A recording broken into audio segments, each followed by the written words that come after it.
নমস্কাৰ বন্ধুসকল, মই আপোনালোক সকলোকে মোৰ চেনেললৈ স্বাগতম জনাইছোঁ। বন্ধুসকল, মোৰ নাম গোবিন্দ ৰাজখোৱা, মই ৰাষ্ট্ৰীয় বাস্তু এক্সপাৰ্ট নিউমেৰলজিষ্ট। বন্ধুসকল, আপোনালোকৰ সুবিধাৰ্থে মই চেনেলটোত বাস্তুৰ সম্পৰ্কে, সংখ্যাতত্ত্বৰ সম্পৰ্কে, জ্যোতিষৰ সম্পৰ্কে, তাৰ লগতে আপোনালোকৰ বিভিন্ন সমস্যাৰ সমাধানৰ উপায়সমূহৰ সম্পৰ্কে আলোচনা কৰি থাকোঁ। গতিকে যদিহে আপোনালোকৰ মোৰ চেনেলৰ ভিডিঅ'সমূহ চাই ভাল লাগে, অনুগ্ৰহ কৰি মোৰ চেনেলটো ছাবস্ক্ৰাইব কৰি ভিডিঅ'সমূহ লাইক কৰিব, কমেণ্ট কৰিব আৰু যিমান পাৰে শ্বেয়াৰ কৰিব। বন্ধুসকল, আজি মই আপোনালোকৰ লগত আহিবলগীয়া পবিত্ৰ শাওণ মাহত মহাদেৱ শিৱক আমি কিদৰে সন্তুষ্ট কৰিব লাগে, কি কি নিয়ম পালন কৰিব লাগে, কিদৰে মহাদেৱ শিৱক সন্তুষ্ট কৰি মহাদেৱৰ কৃপাদৃষ্টি আমি লাভ কৰিব পাৰোঁ, সেই বিষয়ে আজি মই আপোনালোকৰ লগত আলোচনা কৰিবলৈ আগবাঢ়িছোঁ। বন্ধুসকল, প্ৰথমতে আমি আলোচনা কৰোঁ আহক যে শাওণ মাহ কেতিয়াৰ পৰা আৰম্ভ হৈছে। বন্ধুসকল, এই ক্ষেত্ৰত কিন্তু উত্তৰ ভাৰতীয় কেলেণ্ডাৰ আৰু আমাৰ অসমীয়া কেলেণ্ডাৰৰ মাজত পাৰ্থক্য আছে।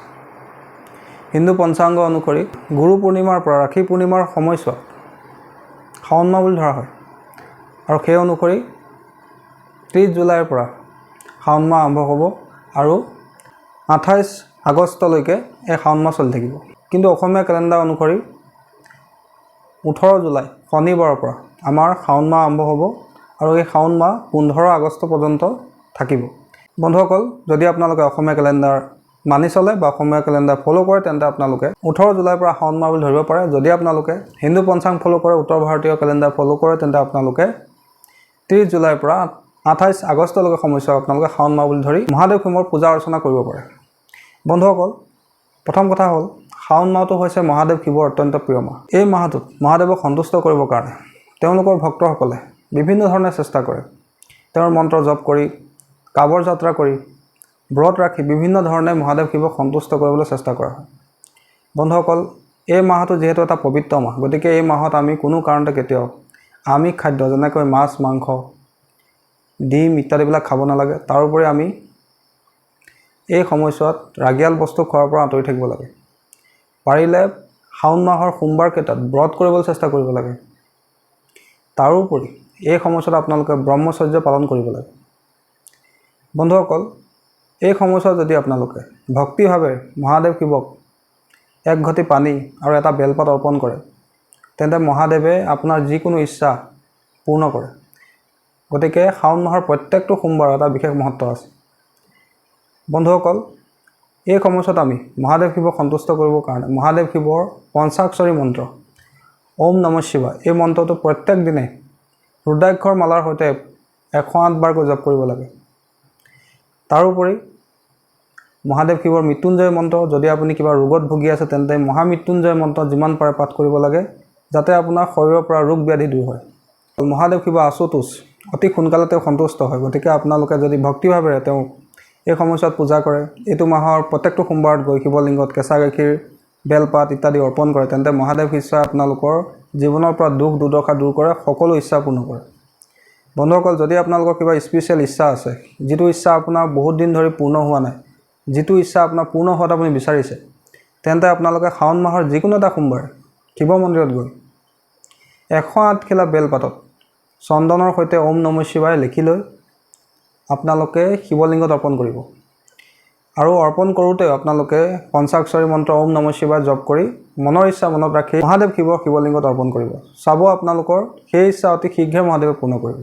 যদি আপোনালোকৰ বহুত বেয়া সময় চলি আছে বা আপোনালোকৰ দশা ভাল চলা নাই, ৰাহু, কেতু, শনি ইত্যাদি পাপী গ্ৰহৰ দশা চলি আছে, তেন্তে আপোনালোকে এই সময়ছোৱাত ৰুদ্ৰ অভিষেক কৰিব লাগে। মহাদেৱ শিৱৰ লিংগত সোমবাৰ দিনা আপোনালোকে এৱা গাখীৰ, দৈ গাখীৰ, চেনি, ঘিউ, মৌ ইত্যাদি 5 বিধ দ্ৰব্যৰ দ্বাৰা শিৱলিংগত অভিষেক কৰিব লাগে।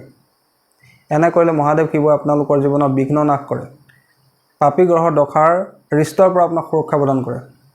যদি আপোনালোকৰ ব্যৱসায়ত কিবা সমস্যা হৈছে, বহু চেষ্টা কৰিছে কিন্তু ব্যৱসায়ত আপোনালোকে মনে বিচৰা ধৰণে উন্নতি লাভ কৰা নাই, আৰ্থিক সমস্যাত ভুগি আছে, যদি আপুনি বিচাৰে যে আপোনাৰ ব্যৱসায় ভাল চলক, তেন্তে আপোনালোকে প্ৰত্যেকটো সোমবাৰে শিৱ মন্দিৰত গৈ শিৱলিংগত কুঁহিয়াৰ ৰস অথবা আপোনালোকে আমৰ ৰস অৰ্পণ কৰিব লাগে।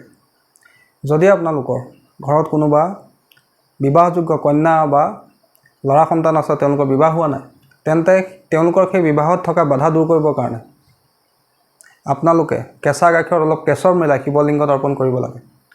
যদি আপোনালোকৰ ৰাহুৰ দশা চলি আছে, ৰাহুৰ কাৰণে আপোনাৰ বিভিন্ন ধৰণৰ সমস্যা হৈছে, মন আপোনাৰ ভাল নাথাকে, কোনো কামতে আপুনি ছাকচেছ পোৱা নাই, সকলো ক্ষেত্ৰতে আপোনাৰ মনটো নিগেটিভ হৈ থাকে, তেন্তে আপোনালোকে সোমবাৰ দিনা শিৱলিংগত চন্দন অৰ্পণ কৰিব লাগে।